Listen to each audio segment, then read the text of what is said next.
people are constantly raising the bar. Sacrifices need to be made. What would you guys say are your biggest weaknesses? You are your enemy right now. The success of life. Just a fucking podcast. Hey guys, welcome to Student Side Hustle. This week I'm speaking to Lubomba Mooncooley. So Lubomba is a bodybuilder, entrepreneur and student from the UK. And I think he's quite interesting because he's doing quite a few sort of... I think this is how you should do university, is you should, one, maybe lift weights, do fitness or do some sort of sport. And then he's also doing businesses and he's also doing content creation. So it's sort of, in every aspect, I think he's got it covered quite well. So Lubomba, how did you get started in all of this, and then how did it lead to where you are today? All right, let me start from the very beginning because I think that's where it all kind of evolved from. So to be honest, like it really comes from my upbringing. So I was born and raised in Zimbabwe. So Zimbabwe is in Africa, if you don't know that. So, growing up, I didn't really, we didn't really have a lot. So most of the things that we're to do on a daily basis, you either had to, go and fetch, toys, anything like that, where to make them, anything like that, you really had to, go your own way to kind of like figure out and make it work. Yeah. That kind of situation. So as time went on, my parents had it really, they had it hard growing up. My dad was the very first person to go to university, to be in a very, to be in the education system. And my mom was came from a slightly, working class environment, whereas my dad was from like the rural areas like of Africa, like mud huts. That's what we're talking about. And then my dad made it through uni, graduated at 31. And then at 32, I was born. And then, later on, when I turned around 7, 8 years old, that's when I migrated to the UK. Yeah. So bear in mind, I'm coming from a background where, working was nothing. Everyone had to do it. It was just sort of a given that hard work was, that's just life. Yeah, that was just life. So when I came to the UK, I was just blown away. Firstly, everything was there, which meant, for me, I didn't really sit back and be like, oh shit, I got everything. I can't really, let life roll on. I really learned to still keep this grind going. So, moving to the UK, I couldn't speak any English. Within a space of a year or two, I was already speaking, reasonably good English. So, that's something that, my parents taught me. I taught myself, I got myself out there communicating. So through that, I managed to good communication skills. And then fast forward to coming around, say, around 14, 15, that's when I started getting more into fitness. I played a lot of sport, so a lot of basketball, a lot of football, riding BMX. That was my true passion, and on the other side of that, I've always been very creative. So being creative, it's always been there from day one since I was a kid. So yeah, I had a mix of these different things. And yeah, came to 16, I dropped everything, dropped football, basketball, it wasn't going anywhere. Even though I did have the genetic potential and the potential to be an athlete, I never really had the opportunity. Growing up in Plymouth, down south, I was the only black kid, so, it was an interesting mix, but I never really got the opportunity to excel. So that's when I started doing my own thing, bodybuilding, fitness. And then from when I got into fitness, I just thrived, in that environment. Do you feel like me, my mentality. What made it early on? What sort of, because for me, it just became this thing where I don't think I could have stopped. It was just so fun. I felt the results and I actually felt sort of like I could understand it and like an expert in a way, even though I was new. What sort of made it stick out to you compared to those other sports? Because it's like, especially when you start a new sport, a lot of the times when I was a kid, if I started something like soccer, I was like, nah, fuck this, I hate this. And it's just like, for me, those team sports were never gelled with me. What was it about bodybuilding that sort of made it gel with you? About bodybuilding and kind of fitness all merged together, it was the fact that I was in control. Like there was no limit. It was basically what I put in is what I get. So for me, I've got really this kind of addictive slash what's the word I'm looking for? Obsessive? Obsessive mentality. So once when I started something, I was trying to push it as far as I can, see how really hard I can push myself. So I was in control of this. So I knew if I could execute, for example, I had people that aspired towards, bodybuilders, powerlifters. I wanted to look like them, you know, guys like Arnold, like they inspired me. So for me, I was like, all right, okay, how can I push myself so hard, you know, to be at that level? So for me, it was a matter of how, you know, give me a number of days and I'm going to execute everything that I can every single day. You know, that's the obsessive mentality in the head. So, you know, the first 4 years of training, I was just training every single day, non-stop. Yeah.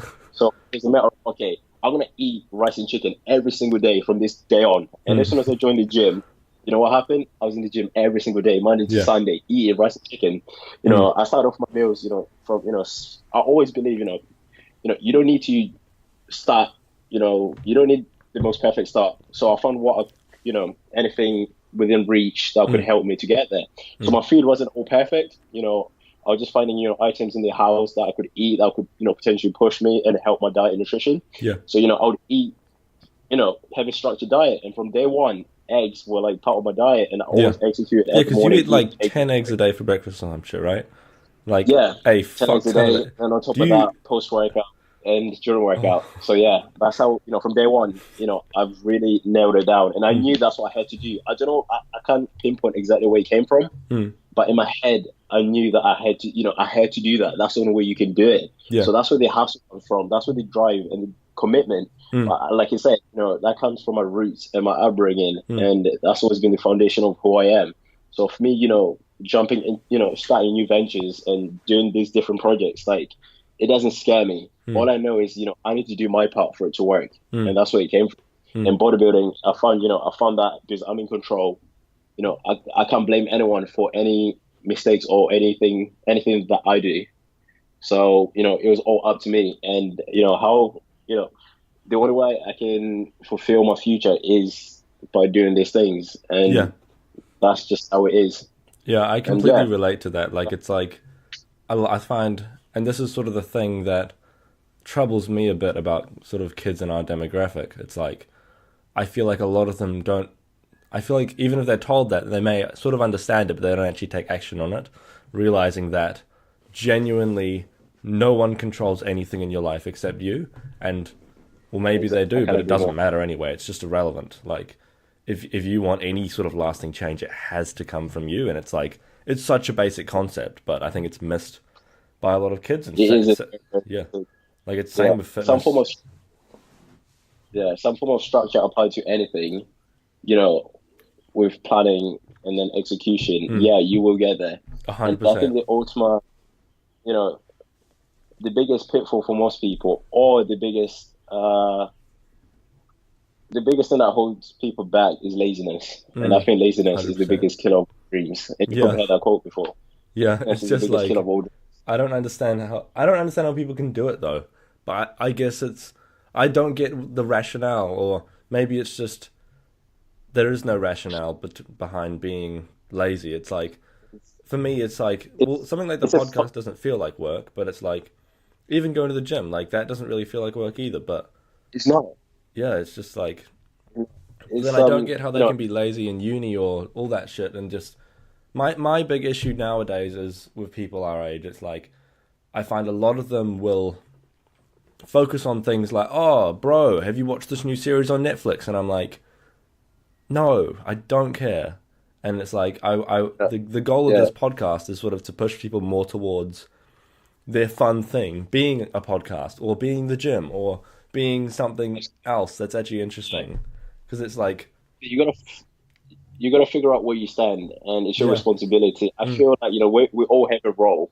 You know, in your position, it's your goal, you know, to broadcast, you know, these messages, so more people, you know, can access them. So, you know, other people's voices can be heard. Because, you know, then, you know, you're setting an example and you're showing people, you know, bit by bit that yes, it is doable. So in my case, you know, it's a matter of showing, hey, you can attain this certain physique despite what people think, despite what you're going through or whatever mental barrier you have. You gotta just channel your energy in the right direction, you know, with some realism, and realizing that, hey, you know, it's not gonna happen, you know, within next year. It might take you another 10, 15 years, but honestly, as long as you don't stop, you know, as long as you can see progress, you know, you're gonna be able to judge these things and actually see that you are making progress. So you're not just doing it for the sake of doing it. Yeah. There's gotta be some, you know, you gotta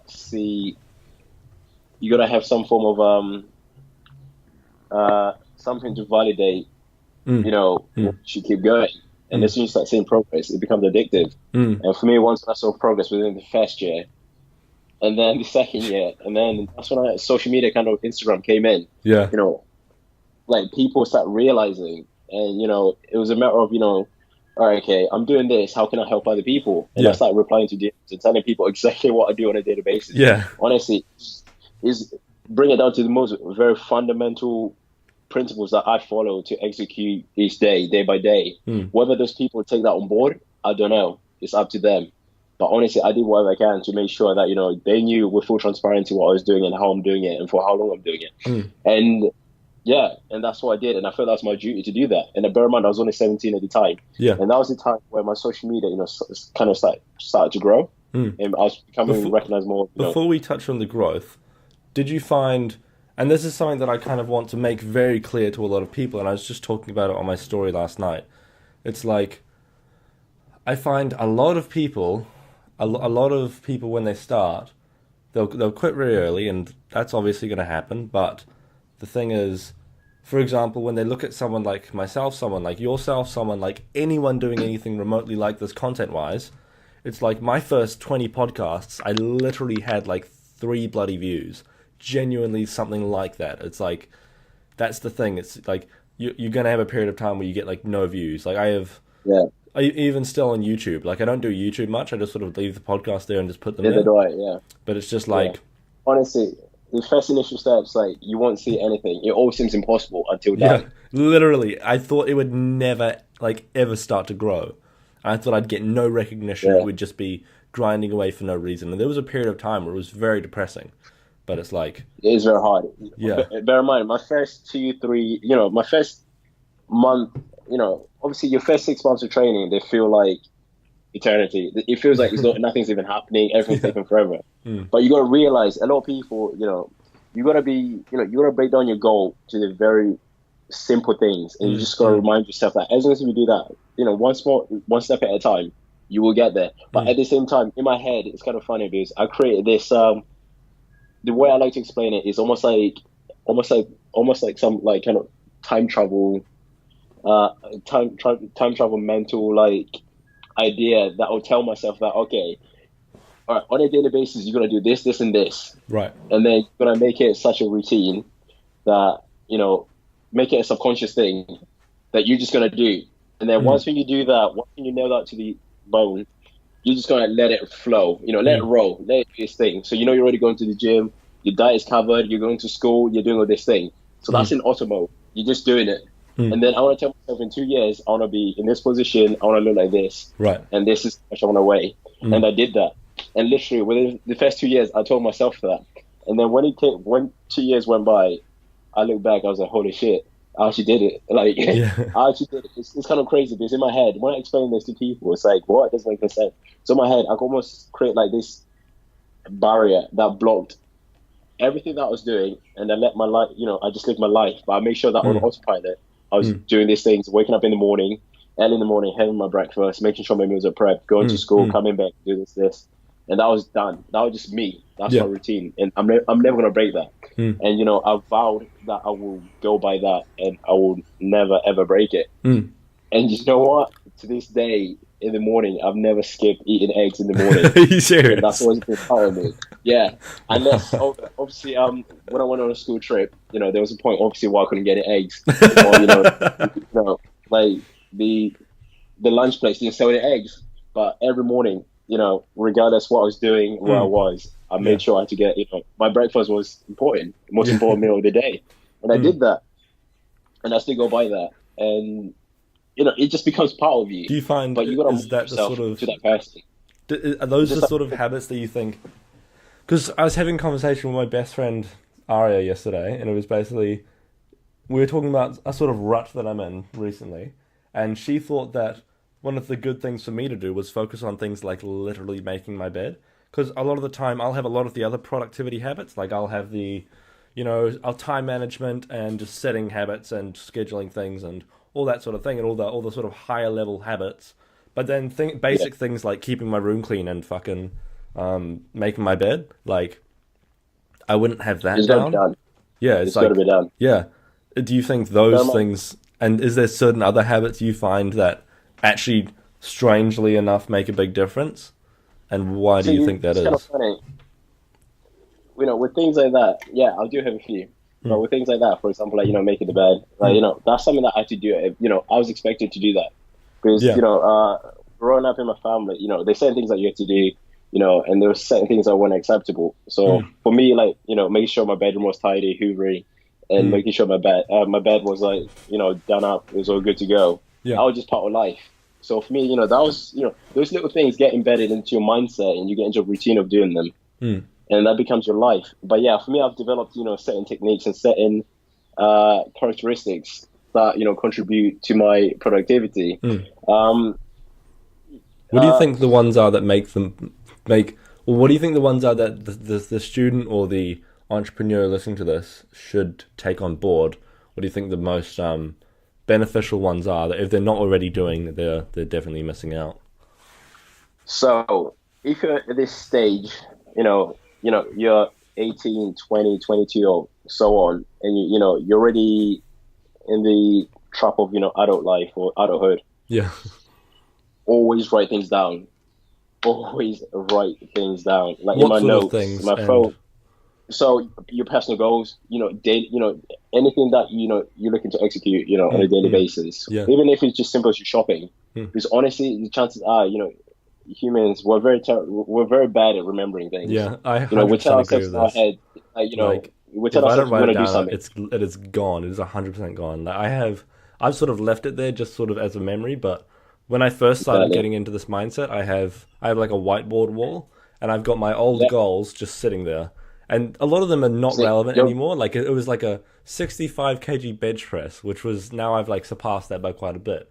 But it's it's those little things, those minute goals that you got to execute, and you got to nail them down to the T.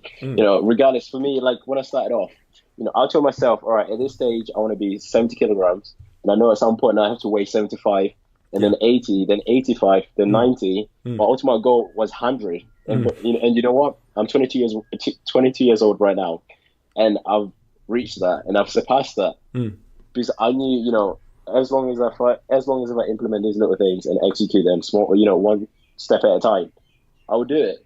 And for example, with my training guide, it's something that I invested time in, and it took me 1 year to write, but I knew if I write, X amount of words per day and did X amount of designing per day, I will get there. It wasn't it wasn't like cookie cutter, trying to cheat the process and try to get it as quick as get it quickly out there. It's actually something that I genuinely invested time in, and I want it to be my own experience, written by me, and explained and illustrated by me. That's something that I take pride in. So yeah, for me, executing that's probably one of my biggest and best achievements. And now I'm looking to do a series, expanding that, and to this day I'm still writing it, like just all starting from here. And yeah, habits of writing things down is probably the best start, and making sure that you do it. If you don't do it on that day, just carry it over, but just make sure you're doing something, at least you've attempted it. If you're going to tell yourself you're going to wake up at 6 o'clock every morning, yes, of course, the first few weeks are going to be hard. Yeah. But trust me, once you surpass that, it will just become a habit. And once you start, implementing those habits elsewhere, it will be like a domino effect. You just be executing things, back and forth. You just be going, you just be rolling, and then it just becomes who you are, and everything that you do, how you communicate with people, it becomes a habit. Not everyone's perfect. No one has these things. Yeah, that's the thing. I think we all look at it and we all think like, oh shit, I fucked up. I must not be meant to be an entrepreneur or some shit, or I must not be meant to be a bodybuilder, or like, oh, fuck's sake, I'm not as good as all the others. But it's like, you don't realize they fuck up, and it's like, they're gonna do dumb shit. Honestly, through business has taught me in a very tough way. My first business venture failed purely because we could have done better. There's certain things that we could have done, but again, we didn't realize those things because we're too busy chasing or trying to making sure other things are perfect. And that's just part of business. You can't cover all the angles, and it all takes time, and you gotta you gotta realize it's a learning process. Despite whether it fails or not, you're learning. So for me, I was happy that I was failing. I was fine that I'm failing because I know I've learned something, And if I start a new business venture, I will be 2, 3, 4 steps ahead. So for me, I was accepting the fact that I was waking up at 5 o'clock having to do these things. I was accepting the fact that it's hard. I was accepting the fact that I'm not getting any sleep. I was accepting the fact that I'm sacrificing all these things because I want to be in a position where I don't have to do that again. Or, at least I'm in a better position where I'm in control. Or where I make the decisions. So business has taught me, hey, chances are you're going to try so hard to the point where, you're risking so many different things. But that's important. You got to walk through that. You got to walk through the trenches. I feel like that's the point that you kind of have to go to, because it's like, for me, it was even just starting like a podcast is in a way it's a business, but that's not how I see it. I just see it as like, it's much more passionate. Yeah. That's your passion. Yeah. You, it's your goal. I don't know. Obviously, I don't know what your personal goal is, but your goal will be, how can you scale it up? Yeah. What more can you do? Yeah. How many more people can you bring in? How much more value can you provide? What else can you associate with your podcast? Yeah, and it's like, for me, it's more like, I just want to get amazing guests on, and a lot of it is just learning for me. It's like, when I get to sit down and have a conversation with someone like yourself, it's like, the amount that I learn is fucking insane, and I wish people could see that, like, just for themselves and truly realize it, because then it's like, okay, now, what does that say? When you have a side hustle, you learn a fuck ton, and it benefits you, and then maybe if you do it really well, it can benefit you financially, and that sort of, but then that, they can have that genuinely be the last on the line, because I think from where I've come from, risk it. Yeah, like I've come from a place where I haven't been as scared of money, and I think I wish I could have your experience where it's more like there was times when you didn't have much, and then you sort of realize, oh shit, that sucks. But it's like, I don't think I'll ever be lucky enough to be able to get that, and I wish I could. Yeah. But then it's like, I think the opposite end of it's the spectrum has its own sort of benefits and negatives. But of course. I think what you just said there just reminded me of something. For me, there's a way I judge things. So there's a spectrum from the best of the best to the worst of the worst. By the way, this is how I judge most things. So you got to experience the worst of the worst in order to to have some of best of the best. When you meet people, your experience might be very bad, but your goal is to make it the best experience ever. So there's this scale, where potentially your goal is always to hit the best, but there will always be worse of something. So in business, you can invest all this money and time, and you could succeed, but don't forget, there's also a slight chance that you could completely fail and lose everything. Yeah. When you go to uni, there's a chance that you're putting all this work, but still fail. You could fail. Your degree won't be worth it, or all that sort of thing. The degree won't be worth it, or you might not hate it. So I've always been in a position where I've risked everything. Starting, uni, coming to uni within itself was a great opportunity for me. To start business, meet people, and build connections. And once when I started business, got into the entrepreneurship / business, trying to build something. Yes, I ran the risk of, putting my education at risk, my fitness. Once when my first business venture started, it was so demanding. Bear in mind, we're competing, with the biggest meal prepping companies in the fitness industry. So it was so demanding to that point where I was skipping lectures. I couldn't finish my designs in time. I had to resubmit because it was that brutal. Like it was so difficult. Yeah. But I knew that I had to risk this, and I have to keep going regardless. I can't stop, but I have to keep going regardless how long it takes me. And that's one thing that I adopted, from my father, because my dad, back in the 1980s, 1970s, there was a civil war going on, and of course for him, he couldn't finish his education, but he never stopped. At 17, he was sitting in a classroom, with like people in year 5, year 7. Yeah.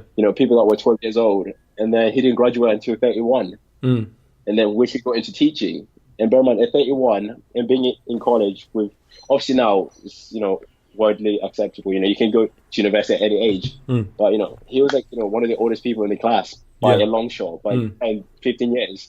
And, him telling me these stories every night, every day. Bear in mind, those are the sort of things that you can't really get taught in every life experience. Not every parent has been through that. Yeah, But, that's the I've been thing. in a way fortunate enough to have him tell me his struggles, what he did, how to get out of that. Because I can I mean, imagine that's quite him. a stressful thing to do. Because in my class for university, we have a very broad range. So it's like we have 60-year-olds, we have 19-year-olds, and then it's like I can imagine for some of the 60-year-olds in my class or some of the people in the demographics that don't really have anyone else in there. I can imagine that could be quite isolating and also very stressful. Because even just from a social perspective, I feel like you would feel quite isolated because Of course. you wouldn't have many people Of that you course. could So, relate with. that was different. That was a completely different. Things were very different in the 70s, 80s. That was a completely different time. I don't think any of us will ever know or ever understand what it was like growing up in an environment that was so savage and ruthless. And it's crazy. So many different things. Have kind of there's so many things that I've adopted and stories and experiences that I've been through that have kind of built my mentality of who I am and my outlook on life. Yeah. When you first started, was there because I noticed for me, there was a lot of, from my friends, even people who were my friends, right? They would still take the piss. They would still be like, oh, that's fucking stupid, or they would just take the piss. And then, it was just a lot of, I know. Yeah. Yeah. It's like, did you experience a similar thing? How did you sort of deal with those comments? Do you still get them? Like, I find in the last 6 months, I've really not gotten really any, and I find that's it's been weird, but I feel like it's sort of an indicator of more respect. You've actually stuck with it, and you've actually achieved something with it, and that's sort of weird. Yeah. But it's really, really nice to know. It's crazy, right? So that's the end of the spectrum where you've done it. You're progressing. People actually believe in you. Yeah. But I've been in that position both through my parents and through my friendship group. People used to see me going to the gym every single day, and they're like, "This guy's crazy. Why on earth is this kid set in the cafeteria eating cottage cheese? Like, I would eat cottage cheese just through the pot. If you don't know what cottage cheese tastes like, it's very bitter. It doesn't taste good, and it smells a little bit. And I would eat that. It's part of my diet. And people would just be like, "Dude, why are you doing that? You're wasting your time." My parents were like, "You're wasting your time. Fitness, bodybuilding. You're gonna end up looking like all these freaky guys. You're gonna end up doing steroids. You're gonna end up doing this. You're gonna be a drug addict. So many different things. I had it all. My let me have any supplements. I wasn't allowed supplements until very recent. Really? Until the past 8 years. When I told my parents that I got a sponsorship with a nutrition company, kind of freaked them out a little bit. They're like, "Oh yeah, but you're gonna start doing this and this." I was like, "No, mum. It's just it's whey protein, mum. Come on, it's creatine, not tren." So I've been there, and my friends, a lot of them, I feel like I did lose in touch with some of my friends, but there's only one, my best friend, who really stood by me, and they actually helped me out in so many different situations, especially times where I couldn't get to the gym. And I was 17, and he had a car, and he would drop me off to the gym. He would help me out here. We'll train together. He was very active, and he's actually someone that actually got me into training. So I've always had these things that kind of backlashed, and these negative ideas and thoughts that would come into my head, but I always neglected them because I knew what the end goal would be, and I knew at some point, I would do it, and those people come back and be like, "Oh shit, you did it!" And you know what? When it comes to fitness, people are, I still get those people. They DM me, "Hey, I'm starting, I want to go to the gym. What can I do? What should I be doing? What should I be in?" The same people come back to me, every time when I go back to my hometown in Plymouth, down south, I would go out, for a few drinks with friends, and I'll meet those people on a night out, and bro, like it's crazy. They'll ask me for pictures. That's how surreal and crazy. And there's the same people that are fucking hating. It's like that's so fucked to me. Like how they can do that and be that person. Like I just don't comprehend it. But I guess. But they don't realize it. They don't realize it. Yeah. It's a natural thing to do. Someone will tell you. This is one thing that I've always said as well. To sell your idea to someone is almost impossible. You have to prove it and justify it and show it. Yeah, you can't just tell them your dream because it's like they're just going to be like, "Okay, buddy, go achieve it then." Like, and I guess that's reasonable, but I think when it's my thing is, well, I guess I can't really comprehend it because I've never been that hater guy. Like, but I guess I don't understand how the majority of people, oh, I guess they just don't believe that it's possible. Like, I didn't believe any of this was possible until I did it, and now it's like, holy shit, you can talk. It's the most amazing feeling. Yeah, it's fucking crazy. Like, it still blows my mind. It's insane. It is honestly like it's probably one of the most amazing feelings when you do truly achieve someone and you realize that it's actually work. Yeah. You know, like for example, using my training guide as an example, like a training guide. You know, everyone's got a training guide. You know, everyone does it now. It's so common, like on social media. But for me, you know, the idea of writing a booklet with all your information, your own words, your own experiences, everything you've ever like knowledge, learned, everything that you've accumulated, everything. Yeah. And then at some point, you're going to distribute this to so many different people, and people might buy it. It's at first, it's so surreal, it doesn't make any sense, but I did it anyway. And when, you know what? When I actually launched it, I barely made any sales. 2 days later, I made like 30, 40, 50 sales. I was like, holy shit, this is actually insane. But don't forget, my goal wasn't to make money. So for me, like when that happened, I was like, oh my God, like it's actually working. People are actually looking at my work. And the best part, the most amazing, satisfying feeling was in my local gym, some people that I know bought the training guide and they're like, bro, hey, look, I'm doing your workout. And every time people show me that, I literally almost cry. I'm like, holy shit. Like, because it's like, it's a real person. And that's the weird thing. Yeah. Like, realizing a genuinely real person, it's not a number. Like, a real person is reading your guide, listening to your podcast. It blows my fucking mind. It's insane. It's insane. Like, honestly, I don't think, you know, it's things like that you have to appreciate and realize, you know, you have so much more power than, you know, you can think of. You can impact or change. You know, that's what kind of leads me to the idea that, you know, you do have the potential to change the world. It's but, fucking you know, crazy. You're going to start small. Honestly, I was watching Bohemian Rhapsody the other day, and it's a weird sort of tie-in, but he started off with fucking nothing, right? And he just, this is, what's his name? The lead guy of Queen. And it's like, he started off from nothing, but he just believed so hard, and then he just consistently worked, did unconventional things, and then where he ended up was fucking crazy. And it's like, obviously it's a very cheesy story, and but it's like it's been repeated by like so many people, and I think everyone has this view that they have to become whatever, they have to become this boring thing that they hate, and it's like, you literally don't. Like, you can genuinely become anything you want, but the caveat is that you have to work very hard at it, give up a lot of things, become the weirdo for like 5 years. It's like, you gotta become that guy. Yeah, it's insane. Like, you know, you gotta put yourself. It's not an easy path, but for some people, it's like so fulfilling. And like, I just honestly, for me, my goal is to really, you know, kind of be the evidence and, you know, be the prime example or, you know, a true reflection of everything that you preach. You know, I've always been very philosophical and very like mentally driven to the point, you know, like, you know, I've always projected myself in, you know, to be at a certain stage or a certain situation, but you gotta prove it, you gotta justify it. And, you know, the way I like to convey myself or communicate with people, you know, I try to sell it to them and be like, hey, especially to my parents, be like, hey, I can become that guy, I can do this, I can do that. Maybe it might not be in the way that you wish to happen, but if I do it my own way, I will get there. You know, if the chances are, you know, to make you proud, I will make you proud, but it's going to be in my own way. And, you know, everything that I do from fitness, I tell people you could literally become the best version of yourself. If it's competing, if it's a competition, you could potentially be that best person. Yeah. You know, like my ultimate goal is to be like, you know, as a bodybuilder, as a fitness guy, even though competing is not within my main goals right now, but, you know, the ultimate, for me to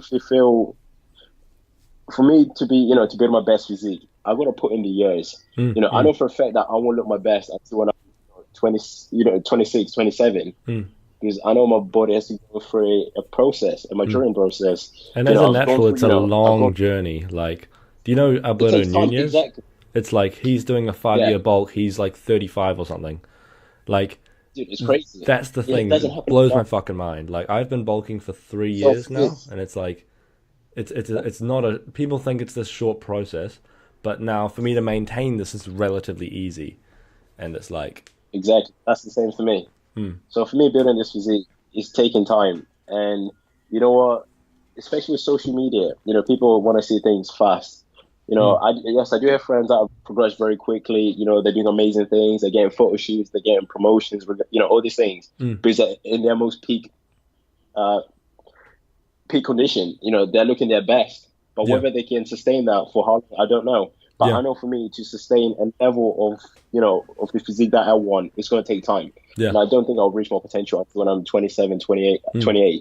You know, I'm only 22 right now, and I've got a long way to go. Do you but feel right now, that sort of pull to to do things like a cut and get super, super lean? And do you, because obviously, if you think about it logically, that sort of stops forward progress, but maybe it helps with momentary, nothing, getting lean. Cutting is not going to benefit you in any way. If muscle growth is the goal, cutting, you know, is going to prevent that. It's going to delay that. It's going to delay the process. Competing is going to slow down the process. So I'm not going to rush that, and I'm not going to slow it down. So, you know, I understand that, it's going to take time. And, are you familiar with Joshua Kenyon? He's like, I think you probably know his physique. Like, he was mentioned on a bunch of different YouTube channels a while ago, and he was coached by 3DMJ, and basically he bulked from like 13 to 20 or something, and then he competed, and it was like, damn, like, he was getting so many fake natural accusations, and he's like, and how old are you now? And you've been bulking since, what was it, 17, 16? And then it's like, the amount of progress you've made, and then if you keep that up for the next 5 years, like, imagine the space that you'll be, and then when you do compete, or if you do compete, it's like, you'll be a fucking, like, menace. Like, geez, I am excited to see that. Like, holy fuck. No, that's you going against, like, what other people set as their standard. You know, your standard is, you know, far beyond, you know, you could exceed that. You know, what people set as the natural limitation is based on their perception of what that means. But you know, whether you can surpass that or whether you think you can do it, but you gotta do it. You know, that's, like I said, you gotta justify, you know, you gotta prove it, you gotta show it.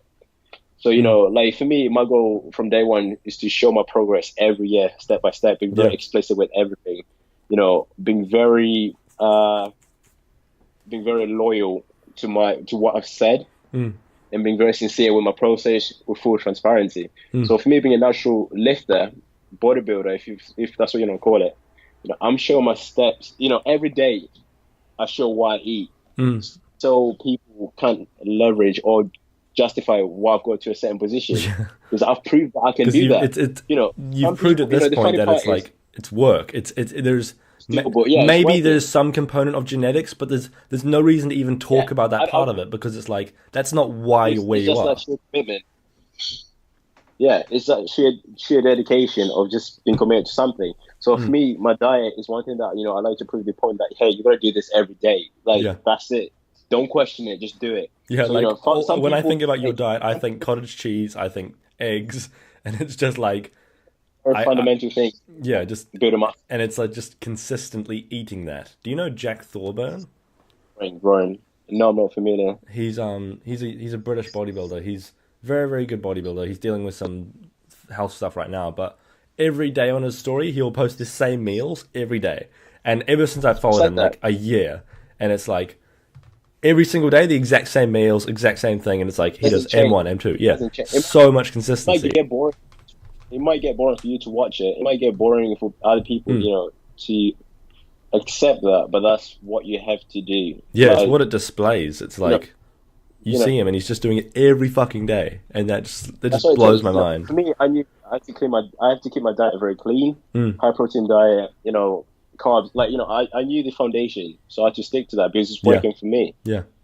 And, you know what, funny enough, like, my diet for some people is their, like, comp prep, you know, you know, 6 out, that's what they eat. Like, what you eat to compete is what you eat on a daily basis, but with no restrictions. You know, I'm not lazy, so for me, you know, I don't cheat, I don't binge, because I've taught myself not to do that. Of course, you know, I went through a phase where, you know, of course I'll be craving stuff, but if I need a cheat meal, I will have it, because I've given myself that freedom to do that. You know, me having a cheat meal once or twice, 3 times a week is not going to do anything to me, because as long as if I keep that foundation, that consistency, as long as if I train as hard as I do and eat as well as I do, it won't be a problem. And, you know, but again, one thing that I was questioning myself is, like, do other people really do that? And how many of those actually do that? You know, is it because, is it because I am the way I am because of what I've been through, or is it because other people have just been lazy? That's one thing that I've always tried to understand. And for me, it's, I have an interest of understanding, on a psychological level, how people work, why you do what you do, why can't people do this, and why do certain people that excel, that become, the best businessmen, the best athletes, why do they do that? Why is it that they're doing that everyone else is doing? And why not? Why is everyone doing that, even though they've shown that it works? You see people, you tell them exactly how to get, achieve success, how to achieve success, how to make £1 million. You tell them step by step, but people still don't do it. You can tell someone you could potentially be the best natural bodybuilder,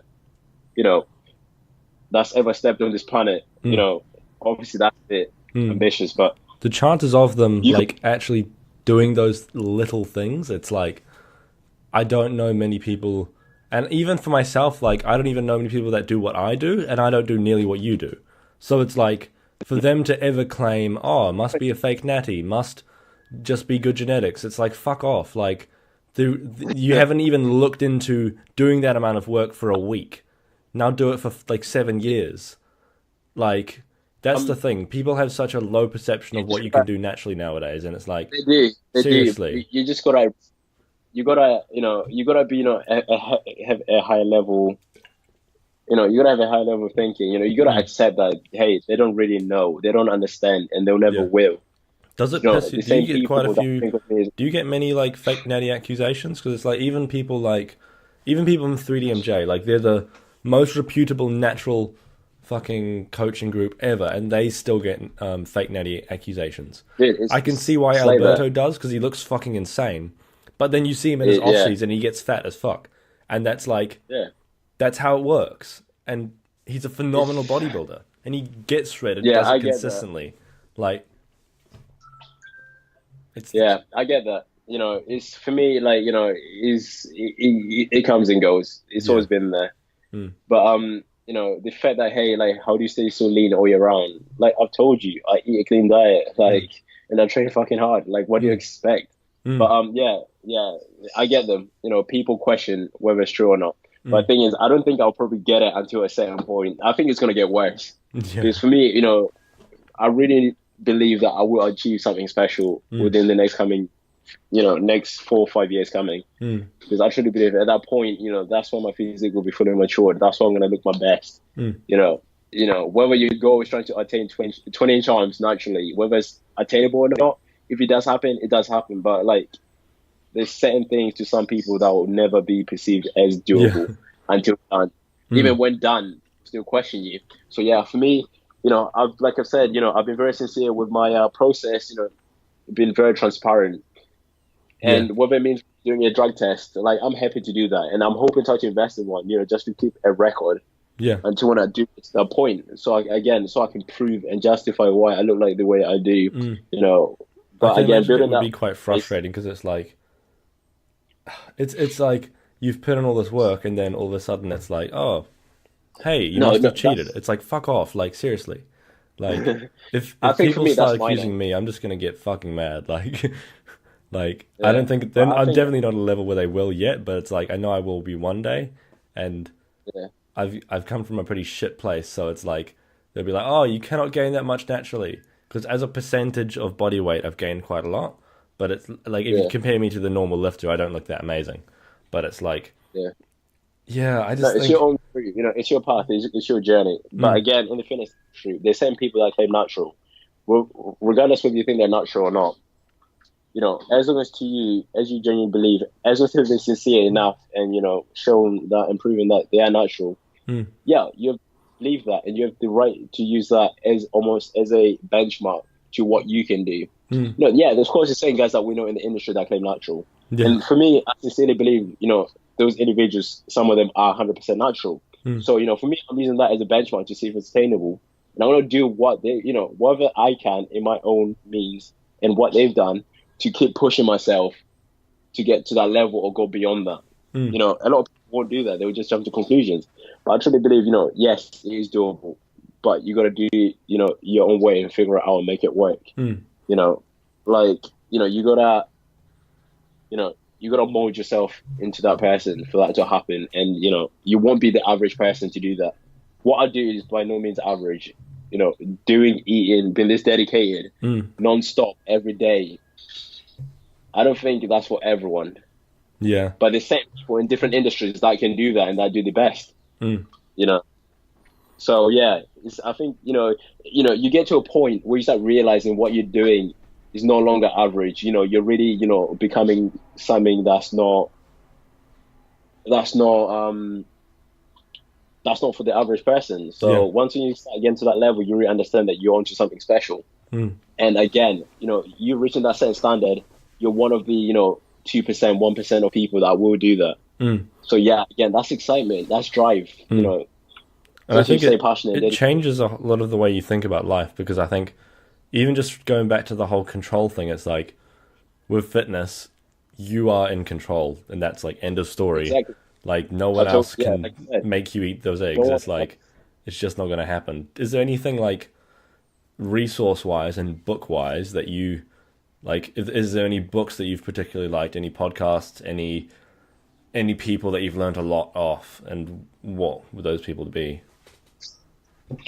Yeah, there's a lot of influences, people that have influenced me. Yeah, there's, when it comes to muscle building, there's a lot of anatomy books that I've used, to gain knowledge of, how the body actually functions and works. I've done my own personal research to understand these things, reading labels, understanding more about nutrition and diet.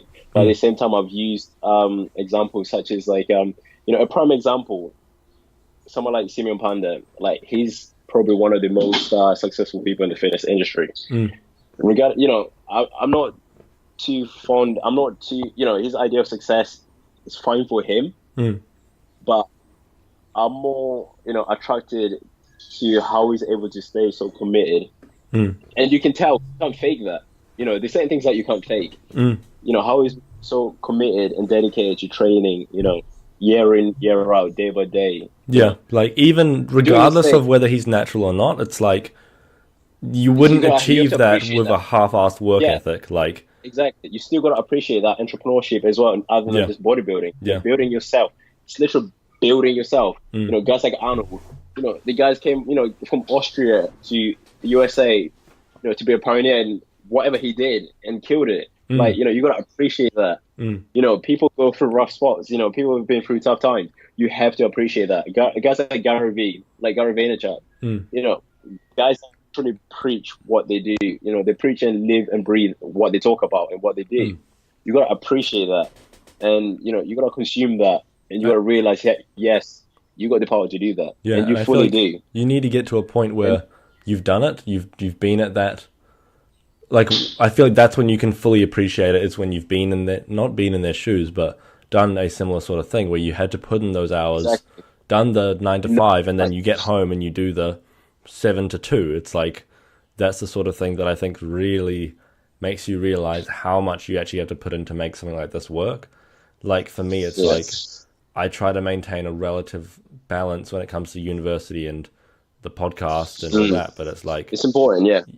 I think there's also a point of time where you just need to accept, like, you're not going to be able to spend Friday nights going out, you're not going to be able to spend Saturday nights going out, and then a lot of people in New Zealand go out on Thursdays as well. It's like, you cannot do that and have a side hustle and make it successful. So it's like, pick one.